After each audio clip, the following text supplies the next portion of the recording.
नमस्कार दोस्तों Shweta Mishra YouTube channel पर आप सभी का हार्दिक स्वागत है। हमारे चैनल पर विद्यार्थी जीवन से संबंधित महत्वपूर्ण खबरें एवं बहुचर्चित खबरें होती हैं, जिसमें से आज की पहली खबर है डीएलएड की सेमेस्टर परीक्षाएं कल से होंगी, यानी कि 30 अक्टूबर से 11 नवंबर तक डीएलएड व बीटीसी की परीक्षाएं होंगी। और इसमें डीएलएड 17-18 समेत अन्य बैच के तृतीय सेमेस्टर की परीक्षा 2 से 4 नवंबर तक, जबकि प्रथम सेमेस्टर का पेपर 30 अक्टूबर से 1 नवंबर तक निर्धारित है।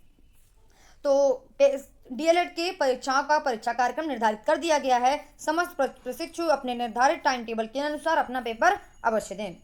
इसके बाद अगले शैक्षिक सत्र से संबद्धता भी ऑनलाइन होगी। डॉक्टर शर्मा का कहना है, उप मुख्यमंत्री दिनेश शर्मा जी ने उच्च शिक्षा विभाग में पारदर्शिता को बढ़ावा देते हुए शैक्षिक सत्र 2021 से निजी महाविद्यालयों को अनापत्ति प्रमाण पत्र एनओसी ऑनलाइन दिया जा रहा है। अगले शैक्षिक सत्र से संबद्धता भी ऑनलाइन दी जाएगी। वह बुधवार को विधानसभा सचिवालय में मुख्य भवन में उच्च शिक्षा डिजिटल लाइब्रेरी के लोकार्पण के मौके पर बोल रहे हैं। उन्होंने कहा, डिजिटल लाइब्रेरी उच्च शिक्षा के क्षेत्र में अनूठी पहल है और इसमें लगभग 35,000 से अधिक ई कंटेंट डिजिटल लाइब्रेरी में उपलब्ध होंगे।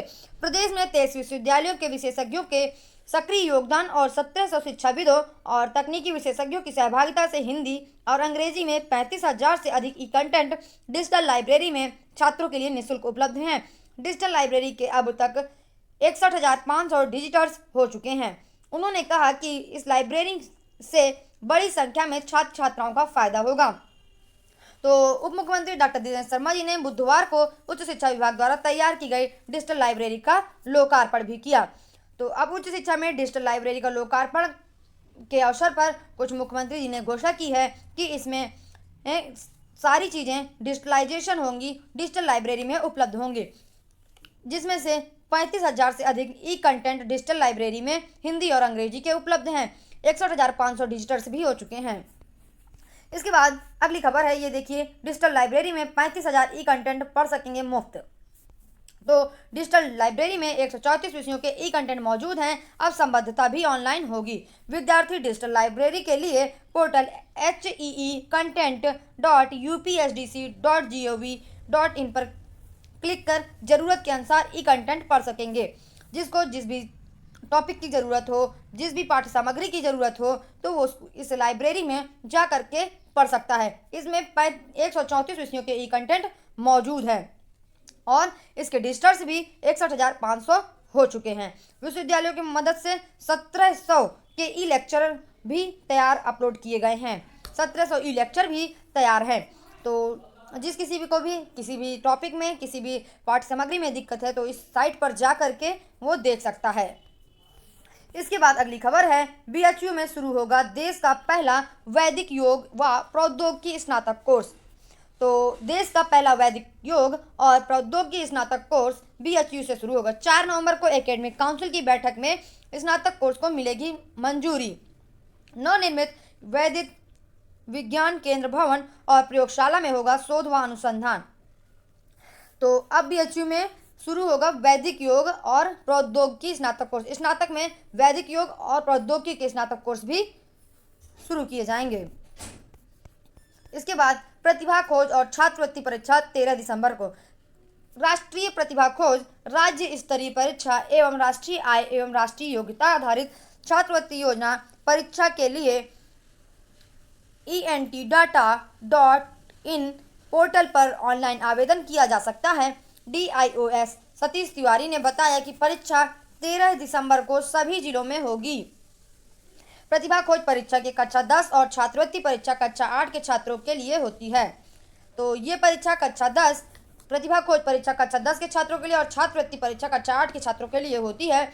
छात्रवृत्ति परीक्षा कक्षा 8 के लिए है और इसमें जो भी अभ्यर्थी पास होगा तो उसको उचित छात्रवृत्ति ही दी जाएगी। इसके बाद 69,000 शिक्षक भर्ती में टीईटी के संशोधित अंक हुए मान। तो टीईटी में अभी तक जो संशोधित अंक थे, टीईटी में 1 या 2 नंबर बढ़ा था, तो उसमें सभी को दिक्कत हो रही थी हलफनामा लगाने में। कहीं कोई बीएसए मान रहा था तो कहीं कोई बीएसए नहीं मान रहा था। तो इसमें आदेश आ चुका है। 69,000 शिक्षक भर्ती में टीईटी के संशोधित अंक हुए मान। सचिव परीक्षा नियामक ने शिक्षक भर्ती के आवेदन की तिथि बीत जाने के बाद जारी किया था टीईटी संशोधित परिणाम। तो 31,277 अभ्यर्थियों के संशोधित टीईटी अंक को सचिव बेसिक शिक्षा परिषद ने मान्य कर दिया है। सचिव बघेल सर ने की ओर से जारी सूचना में बताया गया कि 69,000 शिक्षक भर्ती में के आवेदन के बाद सचिव बेसिक शिक्षा परिषद की ओर से शिक्षक पात्रता परीक्षा यानी कि टीईटी के अंकों को संशोधन किया गया था। ऐसे में आवेदन के बाद प्रमाण पत्र में संशोधन को सचिव ने मान्य घोषित कर दिया। टीईटी के प्रमाण पत्र संशोधन के पहले इन अभ्यर्थियों ने शिक्षक भर्ती के लिए ऑनलाइन आवेदन किया, जिससे कि टीईटी के संशोधित प्रमाण पत्र को लेकर अब शिक्षक भर्ती की काउंसलिंग से लेकर नियुक्ति के लिए बीएसए सहित चयनित समिति के सामने रिपोर्ट करते हैं तो उनके प्रमाण पत्र और आवेदन पत्र में अलग अलग अंकों को लेकर सवाल उठ रहे हैं। बेसिक शिक्षा परिषद ने इस प्रकार के चयनित अभ्यर्थियों को संशोधित प्रमाण पत्र को मान्य घोषित कर दिया है। अब बेसिक शिक्षा परिषद ने इन चयनित जो संशोधित प्रमाण पत्र है इसको मान्य कर दिया है और इसमें अब किसी भी प्रकार की कोई दिक्कत नहीं होगी। अब 17,000 शिक्षकों प्रधानाचार्यों की भर्ती इसी हफ्ते शुरू होगी। 17,000 शिक्षकों यानी कि टीजीटी पीजीटी के 17,000 शिक्षकों की भर्ती इसी सप्ताह शुरू होने जा रही है और 31 अक्टूबर को, मैंने जैसा कि आपको पिछले वीडियो में बताया भी था कि 31 अक्टूबर को विज्ञापन जारी हो जाएगा। जुलाई 2021 से पहले नियुक्ति प्रक्रिया पूरी करने का लक्ष्य है। चयन बोर्ड के अध्यक्ष वीरेश कुमार ने 21 सितंबर को मुख्यमंत्री के साथ बैठक में रिक्तियों का ब्यौरा प्रस्तुत किया। प्रशिक्षित स्नातक यानी कि टीजीटी के 12,949 पद, पीजीटी के 2,609 पद के साथ प्रधानाचार्य के 1,453 पद, कुल 17,011 पदों पर भर्ती के प्रस्ताव भेजा गया था, लेकिन कुछ पदों में समायोजन के कारण रिक्तियों की संख्या में थोड़ी कमी हो गई है। पीजीटी शिक्षकों की भर्ती 4 साल बाद, जबकि प्रधानाचार्य की नियुक्ति प्रक्रिया 7 साल बाद होने जा रही है। पहली बार इन भर्तियों में आर्थिक रूप से कमजोर वर्ग अभ्यर्थियों का 10% कोटा होगा। सुप्रीम कोर्ट के आदेश के अनुपालन के अनुसार एडेड कॉलेजों में पूर्व से कार्यरत तदर्थ शिक्षकों को भी ऑनलाइन आवेदन लिए जाएंगे। उन्हें सेवा काल के अनुरूप वेटेज मिलेगा। सेवा काल का सत्यापन जिला विद्यालय निरीक्षक करेंगे। नई भर्ती में प्रशिक्षित स्नातक टीजीटी में से साक्षात्कार समाप्त हो गया है। एमएड, पीएचडी व खेल जैसे के भारांक भी समाप्त हो गए हैं। तो मैंने आपको पहले ही बताया था कि टीजीटी का जो आवेदन होगा उसमें किसी भी प्रकार का कोई बदलाव नहीं है। सिर्फ एमएड, पीएचडी और खेल जैसे एक का जो भारांक मिलता था तो वो भारांक हटा दिया गया है और टीजीटी से इंटरव्यू भी हटा दिया गया है। सिर्फ इतना बदलाव किया गया है और किसी भी प्रकार का कोई बदलाव नहीं किया गया है। तो इसमें कुल 17,011 पदों के लिए भर्ती होगी और इसमें पदों की संख्या घटाई एवं बढ़ाई जा सकती है। इसका विज्ञापन 31 अक्टूबर को आएगा। मुख्य परीक्षा के लिए 12 नवंबर तक ऑनलाइन करें। तो बीईओ का ऑनलाइन आवेदन, मेंस का 12 नवंबर तक ऑनलाइन करें। जो प्रारंभिक परीक्षा में सफल 4,591 अभ्यर्थी थे तो उनको अब 12 नवंबर तक ऑनलाइन आवेदन की प्रक्रिया पूरी कर लेनी है और संलग्न करके 23 नवंबर तक आवेदन की हार्ड कॉपी आयोग को उपलब्ध करा दें। 13 नवंबर पहले 13 नवंबर तक 12 नवंबर तक ऑनलाइन आवेदन की प्रक्रिया पूरी करनी है, फिर 13 नवंबर से 23 नवंबर तक हार्ड कॉपी आयोग के पास उपलब्ध करानी है। तो इसमें मेंस का एग्जाम के लिए आप इसकी साइट में जा करके अपना फॉर्म भर सकते हैं जो अभ्यर्थी पास हैं। इसके बाद देखिए, कल मैंने आपको एक वीडियो में बताया था कि जीव विज्ञान विषय को हटाने की साजिश चल रही है। 2020 में आने वाले विज्ञापन में जीव विज्ञान को हटाया जाने की तैयारी है। 2016 की परीक्षा की तिथि तत्काल घोषित की जाए, अभ्यर्थियों की मांग है। कहा गया था जब भी विज्ञापन आएगा उससे पहले 2016 की परीक्षा की तिथि घोषित कर दी जाएगी, लेकिन अभी तक विज्ञापन की डेट आ गई है 31 अक्टूबर, लेकिन अभी तक कोई परीक्षा की तिथि नहीं आई है जीव विज्ञान की। तो अभ्यर्थी अब अनिश्चितकालीन भूख हड़ताल करने जा रहे हैं। आयोजक मंडल जीव विज्ञान संघर्ष मोर्चा, जीव विज्ञान के जितने भी अभ्यर्थी हैं सभी अब भूख हड़ताल के लिए जा रहे हैं। आज जाकर के आयोग में लगातार अभ्यर्थियों की मांगे होंगी, अभ्यर्थी भूख हड़ताल के लिए जाएंगे। तो प्रतियोगी छात्रों का कहना है कि हमारी मांगें पूरी होनी चाहिए। तदर्थ शिक्षकों के वेटेज के बारे में हमें जानकारी चाहिए, किस अनुसार उन्हें वेटेज दिया जाएगा। 2016 की परीक्षा तिथि घोषित हो और 2020 के विज्ञापन में जीव विज्ञान विषय को शामिल किया जाए। दो अभ्यर्थियों की कुछ इस प्रकार की मांगे हैं।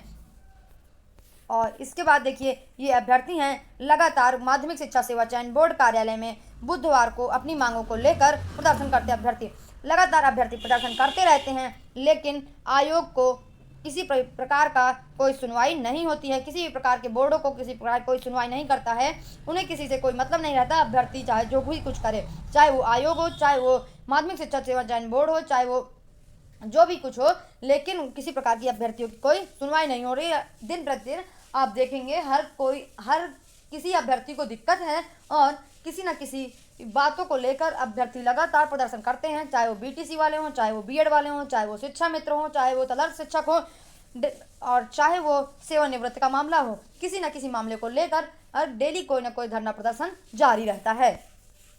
इसके बाद 5000 पदों पर भर्ती के लिए आवेदन 6 नवंबर से। तो CHSL SSC की ओर से 6 नवंबर से 15 दिसंबर के बीच ऑनलाइन आवेदन दिए जाएंगे। शैक्षिक योग्यता क्या है? शैक्षिक योग्यता है CHSL के विभिन्न पदों की LDC, PA, SA। शैक्षिक योग्यता किसी भी बोर्ड से 12वीं पास हो। डाटा एंट्री के लिए शैक्षिक योग्यता विज्ञान वर्ग के साथ गणित होनी चाहिए।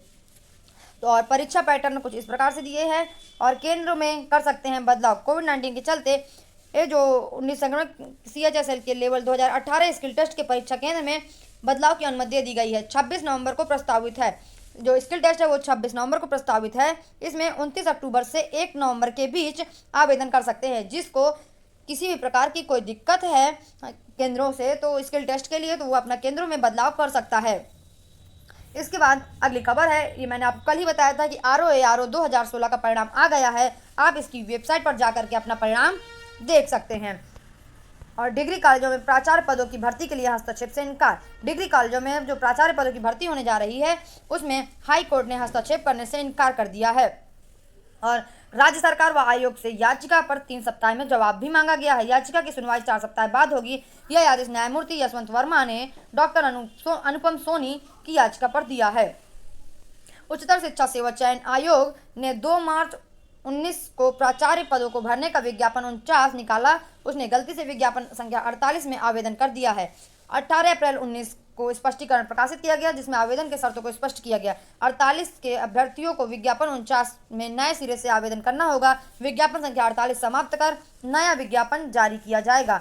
याची अपरिहार्य कारणों से ये आवेदन जमा नहीं कर सका। उसने विज्ञापन संख्या 48 में आवेदन किया और 29 अक्टूबर को परीक्षा में बैठने दिया जाए।